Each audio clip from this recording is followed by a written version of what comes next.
Crop circles are made by balls of light, a scientific study concluded. Dr. Joe Hasselhoff is one of the few people on the planet Earth who have had a paper published on crop circles in a peer-reviewed scientific journal, Physiologia Plantarum. His paper asserts that the long recognized connection of crop circles to balls of light may be even stronger than many think. Here in layman's terms, Dr. Hasselhoff outlines the important findings of his paper. Over the years, numerous people have claimed that they have seen how a crop circle was created by one or more quote-unquote balls of light. The recent scientific studies have confirmed these statements. Circumstantial evidence has shown that crop circles may very well be made by balls of light, and this article explains the essential elements of these studies in simple terms. Node lengthening. The stem of corn-type plants are characterized by little knuckles at several positions along the stems. These nodes act like a kind of a ligament. They allow the plant to bend towards the light even after they have grown to their full length. In the early 1990s, the American biophysicist William Levengood discovered that plants inside crop circles often had much longer nodes than those in the undisturbed surrounding crop, and this effect is illustrated here in the figure. Now, although there are known biological effects that can create node lengthening, these could be easily ruled out, and it was clear that something else had happened. The effect could be simulated by placing normal healthy stems inside a microwave oven.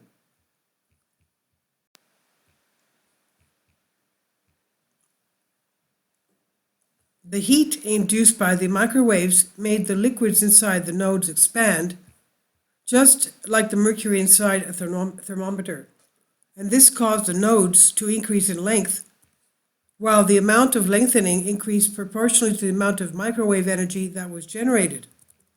This finding led to the conclusion that the node lengthening effect may be caused by the involvement of heat, possibly caused by microwave radiation. In fact, traces of heat have been found in innumerable times in crop circles all over the world, such as dehydrated plants, burn marks, and molten snow. Kindly support my Patreon account. The daily posts are 5 videos daily, and they are totally different from what I have on my YouTube channel. Thank you so much for your support and that you find all my content so interesting. You'll find the Patreon account details in the description box. The balls of light. The number of balls of light that have been seen by eyewitnesses has increased considerably over the last couple of years. Sized somewhere between an egg and a football, these bright fluorescent flying light objects seem to be somehow related to the crop circle phenomenon.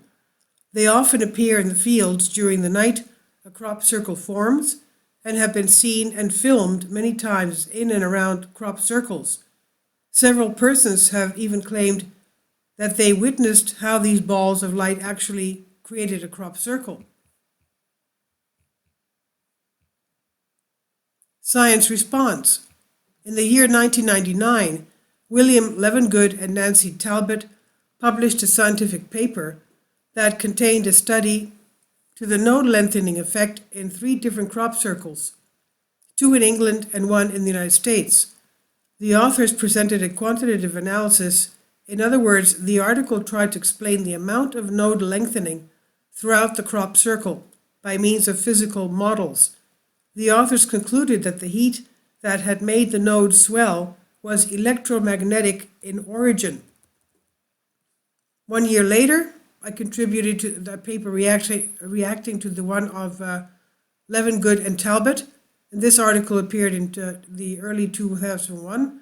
The paper reinterpreted the data published by Levengood and Talbot and showed that the node lengthening, as measured in all 3 crop circles, could be perfectly explained by assuming that a ball of light, quote unquote, had created the node swelling effect. An identical analysis performed on a famous man-made formation, Dreyshore, Holland, 1997, did not show these characteristics at all. My statement can be interpreted as follows. Imagine a dark room with one single light bulb hanging on the ceiling. If you switch on the light, you notice that the right below the light bulb, the light intensity on the floor will be the brightest. Towards the edges of the room, the floor will gradually become darker. This light distribution on the floor is well understood and can be described with high accuracy. The exact light distribution on the floor depends on the height of the light bulb. When the light bulb is hanging very low, almost touching the floor underneath the light bulb will be very bright, but the intensity will rapidly become less as you move away from it. When the light is hanging high on the ceiling, however, the light intensity underneath the light will be much less and be more evenly distributed on the floor. Because this mechanism is so well known, one can actually derive the height of the light bulb after measuring the light distribution on the floor. This is what I suggested. As explained, the swollen nodes inside the crop circles may have been thought of as many little thermometers, expanding their length with increasing heat. If one assumes that the heat was induced by the small spherical shape emitted electromagnetic radiation, the theoretical heat distribution on the floor can be accurately determined, similar to the case of the light bulb as discussed. I demonstrated that the measured node lengths in all of the 3 crop circles studied by Levengood and Talbot perfectly matched the temperature distribution that would be caused by a small ball of light hanging in the air above the center of the circles emitting intense heat. An identical analysis was repeated on the formation in Holland. An eyewitness claimed that the crop circle was created in a matter of seconds, where a ball of light was floating in the air right above the center of the circle. The yellow bars indicate the average node length measured at 7 different locations across the crop circle, from one edge, position 1, through the center A4, position edge, the opposite edge.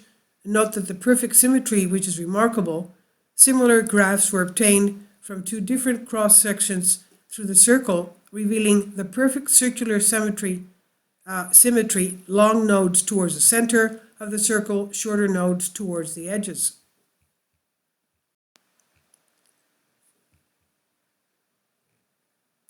The thick, continuous bluish line represents the theoretical value of the node length across the circle if it were caused by a ball of light at a height of 4 meters and 10 centimeters.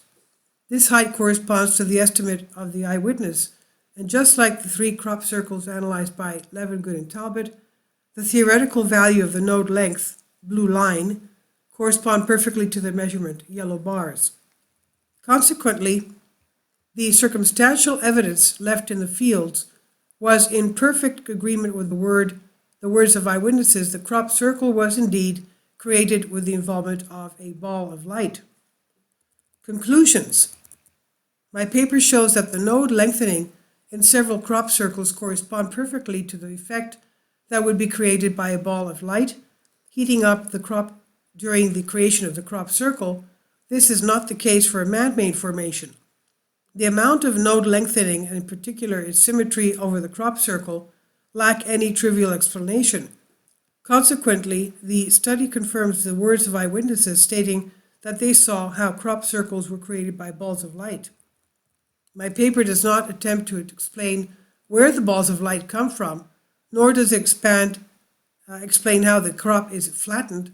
It does, however, give a strong argument to take the ball of light phenomenon as well as the word of eyewitnesses very seriously, and I hope will stimulate further study. Finally, it should be mentioned that all of these findings and conclusions have been published in peer-reviewed scientific journals. In order to guarantee a high level of reliability, such journals employ so-called referees, objective anonymous experts that is, who accurately check each contributed paper for errors and inconsistencies before it's published. Consequently, conclusions published in peer-reviewed scientific journals cannot be simply dismissed as wild fantasy or pseudoscience. Therefore, it's fair to say that recent scientific findings have established considerable progress in understanding the crop circle phenomenon, although many questions still remain to be answered. So, okay, what are these balls of light? Who's behind these balls of light? And why are they making these diagrams so that people can't understand? What's the reason for that? This is on Humans Are Free. Alexander Light. Please leave your comments. Thank you for your support.